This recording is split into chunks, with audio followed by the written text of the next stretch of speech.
Bom dia, Portugang, tudo bem.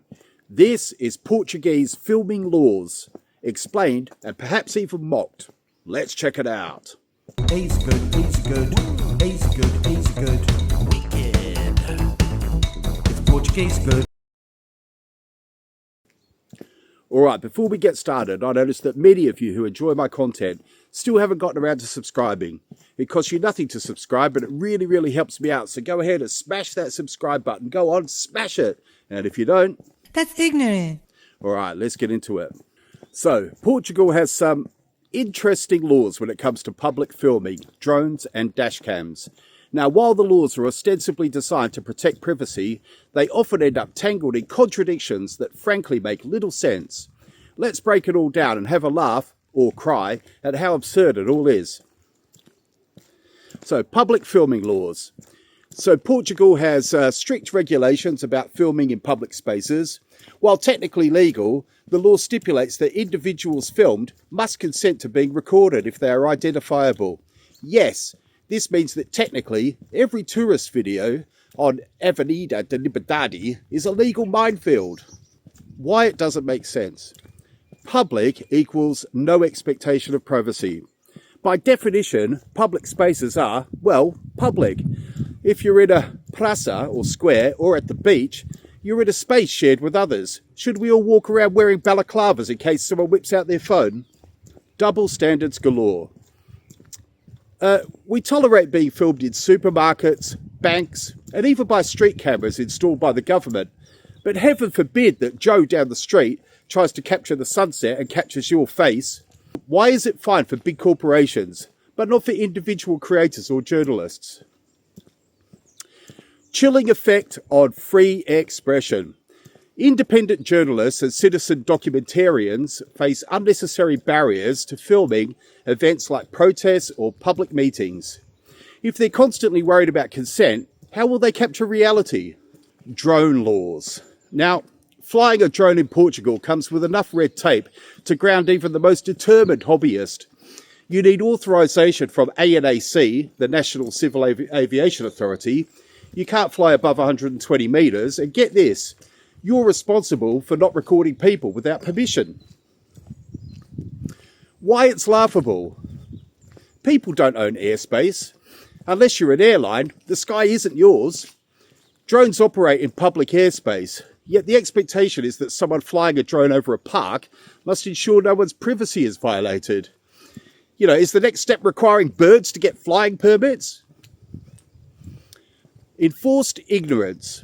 Drones are powerful tools for documenting natural disasters, protests, or even just scenic footage. Tying them up with regulations doesn't protect privacy, it just makes it harder for individuals to share content freely. Dash cams. Now, dash cams, despite what you may have heard, are technically allowed in Portugal, but face restrictions on what you can do with the footage. Sharing a video where someone's license plate or face is identifiable could land you in hot water for data protection violations. The nonsense. It's your car, your footage. Imagine this. Someone crashes into your car, you have video proof from your dash cam, but you're not supposed to share it because it might identify the other driver. What's the point then? Mainstream media gets a pass. Now, if RTP, the state TV of Portugal, films the same incident, they're fine to broadcast it. But you, the driver who lived through the crash, might get fined for violating GDPR. The absurdity of public privacy. Here's where things really unravel. People in Portugal and much of the EU have this strange expectation of absolute privacy in public. This flies in the face of how public works. You're in a shared, open environment. Private spaces versus public spaces. Let's make a clear distinction. Filming into someone's home or business, no, that's not okay unless it's a publicly accessible area. That's private property. Filming in a placa or a beach or a public road, fair game. No one owns the right not to appear in public footage. Why this hurts freedom? Independent journalists face immense challenges capturing protests, police misconduct or social movements. This benefits those in power. After all, if no one's filming, no one's accountable.